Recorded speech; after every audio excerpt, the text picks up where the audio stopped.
Você sabe, nós somos mortais. A gente não gosta de pensar nisso, mas nós somos todos mortais. Somos todos finitos. E você pensa assim, lá vem ele falar de morte. Não, calma, não vou falar disso hoje não. Até porque não faz tempo que tivemos um tema assim, não foi? A vida passa. Então não é sobre isso que eu vou falar. Mas é verdade que nós temos prazo de validade.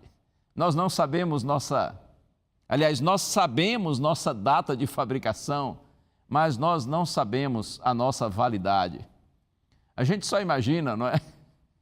E geralmente a gente, quando pensa nesse assunto de morte, lá para frente, muito para frente, a gente sempre pensa que nós vamos viver muito, viver bastante. Como eu disse, sabemos nossa data de fabricação, mas não sabemos nossa data de validade. Mas o fato é que daqui a, no máximo, 100 anos, vou colocar aí, vou considerar a possibilidade de algumas crianças novinhas, pequenininhas, estarem me assistindo agora. Tem aí menino? Tem menina assistindo? Pois é. Então, incluindo vocês, crianças, meninos e meninas, eu penso que daqui, no máximo, a 100 anos, nós e todos os que vivem hoje nesse mundo estaremos mortos. Claro, se Jesus não voltar antes, né? E aí pense comigo, no momento da morte, o que será que terá valor para nós? O fato da gente ter trabalhado muito e prosperado financeiramente, materialmente, ter adquirido muitas coisas de valor, o que realmente vale na hora da morte? Ser uma pessoa de destaque, influência, com status social? Ou talvez alguém que estudou bastante e tem muitos títulos acadêmicos, além da graduação fez um mestrado, doutorado, pós-doutorado. O que vale na hora da morte? Ser muito famoso? Bom, ser famoso tem uma vantagem. Sua morte vai ser anunciada para o país todo, talvez para o mundo todo. Grande coisa, não? O que vale na hora da morte? Reconhecimento profissional? Eu não tenho dúvida de que na hora da morte, o único item que faz sentido é se a pessoa andou com Deus durante a sua vida. Amar a Deus e amar aos nossos semelhantes, essa é a riqueza que o dinheiro não compra e que a morte não leva. Essa é a nossa garantia de um futuro eterno. A gente precisa pensar como nós temos definido nossas prioridades, quais são os nossos valores, que escolha nós temos feito. O salmista diz assim: escolhi o caminho da fidelidade, decidi-me pelos teus juízos, pelos teus decretos, por tua palavra.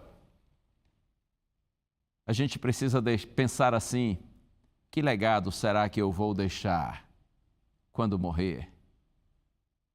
Em síntese, é assim: essa vida é curta, ela é incerta, passageira, difícil, mas é muito importante. E eu sei que disse isso há pouco tempo aqui no programa. E por que essa vida, apesar de curta e tão incerta, é assim importante? Porque, meu amigo, minha amiga, aqui e agora, nosso futuro eterno é decidido com base em nossas escolhas, nossas decisões. A palavra de Deus diz que nós colhemos o que nós plantamos. Esse é o ensino bíblico. Carta de Paulo aos Gálatas, capítulo 6. Eu vou ler esse texto. Carta de Paulo aos Gálatas, capítulo 6. E se você quer acompanhar na sua própria Bíblia, aí no seu texto, abra a sua Bíblia. Carta de Paulo aos Gálatas, capítulo 6. Eu leio os versos 7 a 9. Está escrito assim: não se enganem, de Deus não se zomba, pois aquilo que a pessoa semear, isso também colherá. Quem semeia para a sua própria carne, da carne colherá corrupção, mas quem semeia para o Espírito, do Espírito colherá vida eterna.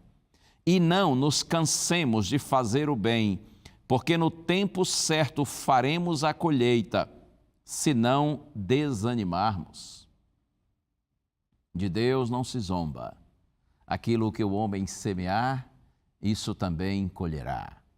E Paulo adverte, diz assim: Quem semeia para a carne, ou seja, quem vive de acordo com sua inclinação para o pecado, para o mal, da carne colherá a corrupção.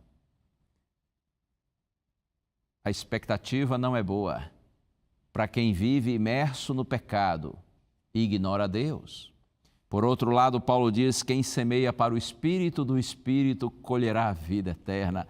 Há esperança para aqueles que estão ligados a Deus e se dedicam ao Senhor. E Paulo ainda diz mais: não nos cansemos de fazer o bem, porque no tempo certo faremos a colheita, se nós não desanimarmos.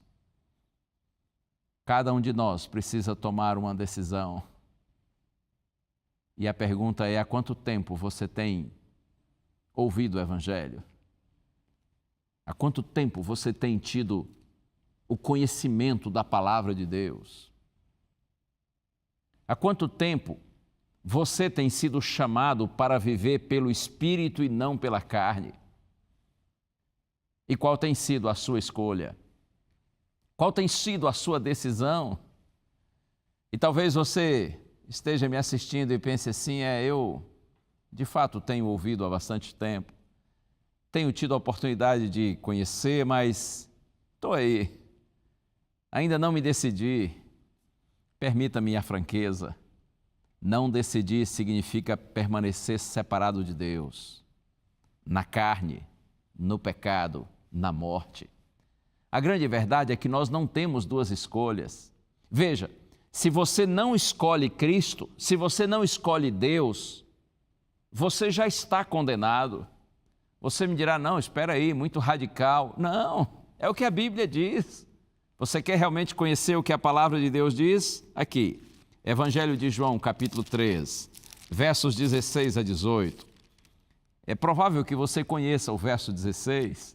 Esse é o verso áureo da Bíblia, dizem: porque Deus amou o mundo de tal maneira que deu o seu Filho unigênito para que todo aquele que nele crê não pereça, mas tenha a vida eterna. Agora veja os versos seguintes, 17 e 18.